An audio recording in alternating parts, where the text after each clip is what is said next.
All right, guys, we have a special guest here, as usual, Dr. Donna Robinson.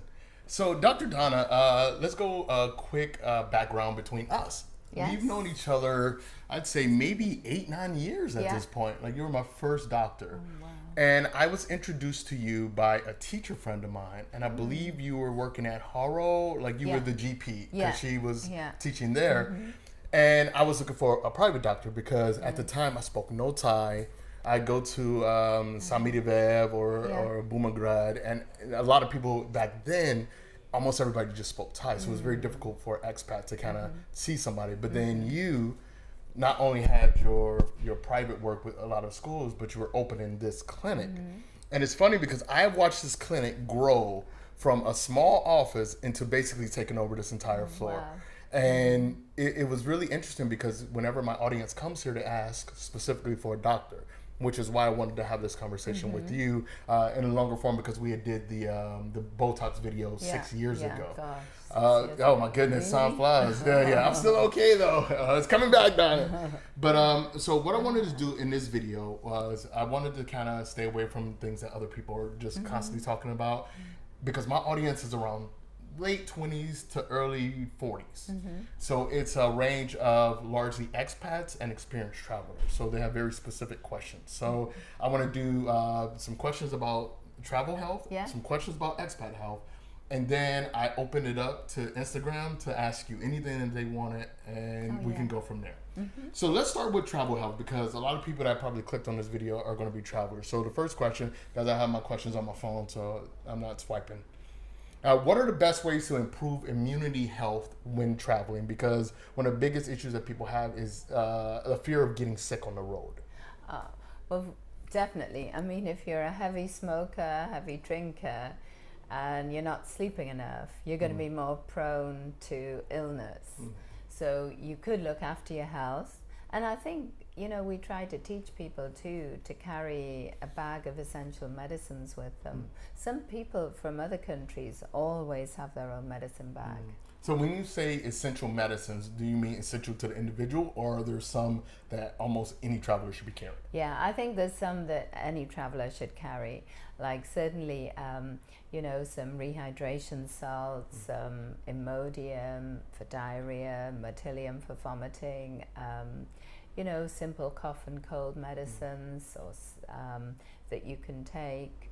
And, you know, you can just pack them in a small bag. And really, if you do have an illness, it's best to start, like an injury, where we used to see people, it's best to start treating it straight away or go to the pharmacy.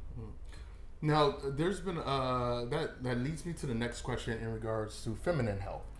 There's been a lot of countries, particularly in places like Malaysia, where there's a very high tax on feminine hygiene products, and some places in the world where women can't get things like tampons readily available. Even here in Thailand, the conversation about whitening products and a lot of things, a lot of female essentials, and how a tourist just might not know exactly what's in it. So do you believe it's best for female travelers to carry their forms of their birth control, their feminine hygiene products with them, or do you believe globally it's more than accessible? When I walk into pharmacies here all the time, and I walk around and look, I see most things are accessible here. I would say everything's accessible for feminine health. It could be called, for example, for the emergency contraceptive or Plan B, it'll be called a different name, like Postanor, whereas it could be called, or Madonna, a different name in a different country.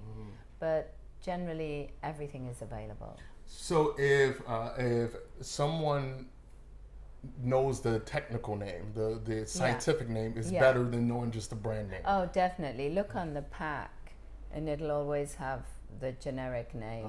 There were one or two products, say for bacterial vaginosis, that aren't available here, and you know, we've had to try to bring them in from like UK, where I do have the medical license for. Now this is going to segue a little bit into the expat section we get into later. is it possible for potential patients to send your clinic an email or another clinic here an email and say, hey, these are the 6 medications that I'm taking. Are these available in Thailand, or should I stock up and bring my own? Oh, definitely. That's a very common inquiry. Okay. And because Bangkok's so competitive, you should expect a really speedy reply, because I find a lot of people have emailed or contacted 5 places. Okay. So speed is of the essence. Perfect. So let's talk about COVID, because you can't have a conversation now without COVID. And we had everybody's talked ad nauseum about the importance of vaccination and knowing the rules. Let's talk about how to mitigate the impact of COVID on you as an individual. I'm blessed. I've never had COVID. I've dodged that one, right? Yeah. So for me, I feel like it's possibly because of my lifestyle. I don't drink excessively. I don't smoke cigarettes. And you've had the vaccination. Yeah, and I've had the vaccinations as well. And I still also feel like even if I did get COVID, I would be relatively okay. What can people do to not only outside of vaccination to prevent themselves from allowing the virus to take hold in their body, as well as if they do get it, to mitigate the symptoms? Okay. Well, I think one of the reasons, like you, I'm not sure perhaps in January if I may have had COVID or may not, but I've been working in a COVID clinic and I don't seem to have COVID.